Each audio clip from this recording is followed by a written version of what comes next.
DreamBakes Delightsന്റെ പുതിയൊരു എപ്പിസോഡിലേക്ക് നിങ്ങൾക്ക് എല്ലാവർക്കും സ്വാഗതം. ഈ ലോക്ക്ഡൗൺ കാലത്ത് വീട്ടിലിരുന്ന് സിനിമയെ കാണുമ്പോൾ നമ്മളെല്ലാവരും മിസ് ചെയ്യുന്നതാണ് നല്ല പോപ്കോൺസ്. ഈ പോപ്കോണൊക്കെ പല ഫ്ലേവറിലും നമുക്ക് ഈസി ആയിട്ട് വീട്ടിൽ തന്നെ തയ്യാറാക്കാൻ പറ്റുന്നതേ ഉള്ളൂ.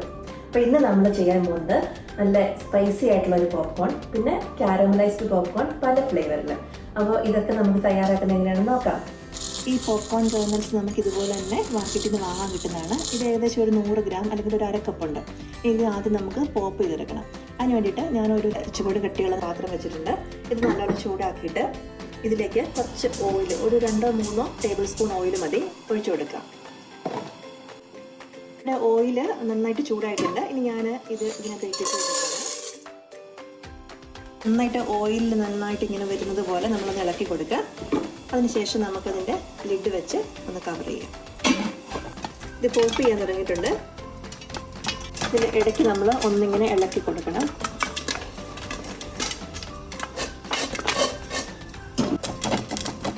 ഒരു മീഡിയം ഹീറ്റിൽ നമ്മൾ വെച്ചാൽ മതി. ഇപ്പം നല്ലതായിട്ട് പോപ്പിംഗ് സൗണ്ട് കേട്ടുകൊണ്ടിരിക്കുന്നുണ്ട്. പോപ്പിംഗ് സൗണ്ട് കുറയുമ്പോൾ നന്നായിട്ട് 1-2 അങ്ങനെയൊക്കെ ആയി വരുന്ന സമയത്ത് നമ്മളിത് ഓഫ് ചെയ്ത് എടുക്കും.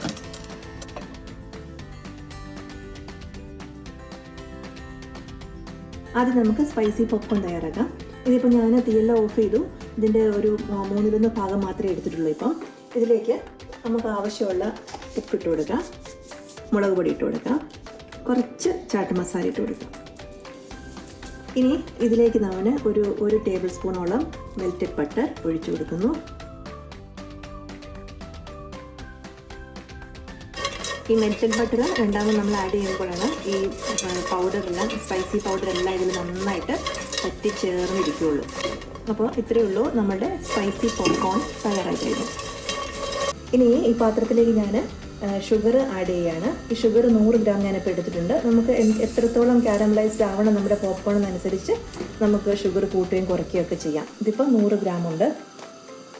ഇതിലേക്ക് ഞാനൊരു 2 ടേബിൾ സ്പൂണോളം വെള്ളവും കൂടി ഒഴിച്ചു കൊടുക്കുന്നു. ഈ വെള്ളം ഒഴിക്കുന്നത് എന്താണെന്ന് വെച്ചാൽ ഇത് പെട്ടെന്ന് ഈ ഷുഗർ ബേൺ ആയിട്ട് പോകത്തില്ല. കാരമലൈസ് ചെയ്യുമ്പോൾ അതൊന്ന് ബാലൻസ് ചെയ്ത് വരും. ഇനി ഇതിലേക്ക് നന്നായിട്ട് മെൽറ്റ് ചെയ്ത് കഴിയും ബട്ടർ ആഡ് ചെയ്യേണ്ടതുണ്ട്.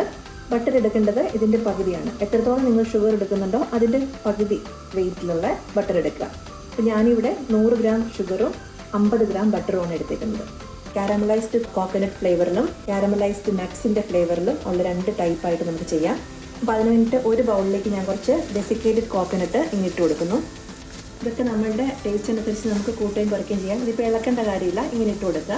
അടുത്ത ബൗളിൽ നമുക്കിഷ്ടമുള്ള നട്ട്സ്, അത് ഏതുമാകാം, കാഷ്നട്ടോ, ഇവിടെ ഞാൻ എടുത്തേക്കുന്ന വാൾനട്ടാണ്.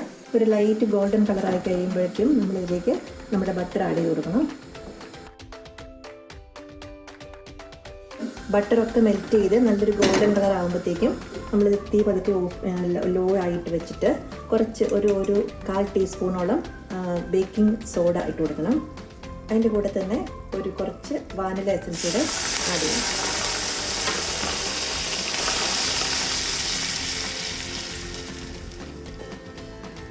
ബേക്കിംഗ് സോഡ ഇടുമ്പോൾ നമ്മുടെ കാരമൽ നന്നായിട്ട് പതഞ്ഞ് പൊങ്ങി വരും. കാരമലിന് ഒരു സോഫ്റ്റ് ടെക്സ്ചർ കൊടുക്കാനാണ് നമ്മൾ ബേക്കിംഗ് സോഡ ആഡ് ചെയ്യുന്നത്. അപ്പോൾ ഇത് പതഞ്ഞ് നല്ല റെഡി ആയിട്ടുണ്ട്. ഇനി നമുക്കിതിനെ നേരെ നമ്മുടെ പോപ്കോണിൻ്റെ മുകളിലേക്ക് ഒഴിച്ചു കൊടുക്കാം. ഇത് ഭയങ്കര ചൂടാണ്, അതുകൊണ്ട് ഒട്ടും കൈ വെച്ചിട്ടൊന്നും ടച്ച് ചെയ്യരുത്.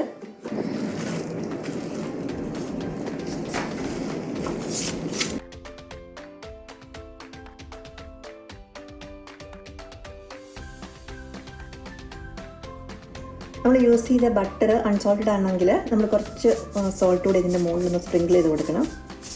നിങ്ങൾ യൂസ് ചെയ്യുന്നത് സോൾട്ടഡ് ബട്ടർ ആണെങ്കിൽ ഇങ്ങനെ ഉപ്പിടേണ്ട ആവശ്യമില്ല. നമ്മളൊരു ബർത്ത്ഡേ പാർട്ടിയൊക്കെ നടത്തുമ്പോൾ നമുക്ക് നമ്മുടെ ബർത്ത്ഡേ കേക്കിൻ്റെ കളർ തീമിനനുസരിച്ച് പോപ്കോൺ വേണമെന്നുണ്ടെങ്കിൽ നമുക്ക് അങ്ങനെ കളറിലും ചെയ്യാൻ പറ്റും. അതിനായിട്ട് നമ്മൾ ഇതുപോലെ തന്നെ ഷുഗർ കാരമലൈസ് ചെയ്യണം. അപ്പോൾ ഇവിടെ ഞാൻ 50 ഗ്രാമേ എടുത്തിട്ടുള്ളൂ. കുറച്ച് 1 ടേബിൾ സ്പൂണോളം വെള്ളം ഒഴിച്ച് കൊടുക്കുന്നു. ചെറിയൊരു ഗോൾഡൻ കളർ വന്നു തുടങ്ങി. ഈ സമയത്ത് നമ്മൾ നമ്മുടെ ബട്ടർ ആഡ് ചെയ്യുന്നു. ഇവിടെ ഇത് 25 ഗ്രാമേ ഉള്ളൂ ബട്ടർ.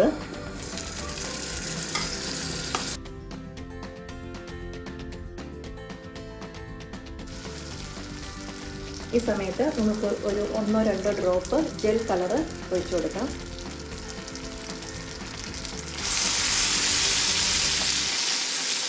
ഒരു 1/4 ടീസ്പൂണോളം ബേക്കിംഗ് സോഡ.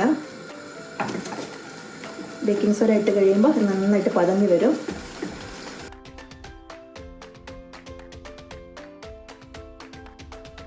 ഇതാദ്യം കുറച്ച് സ്റ്റിക്കി ആയിട്ടിരിക്കും.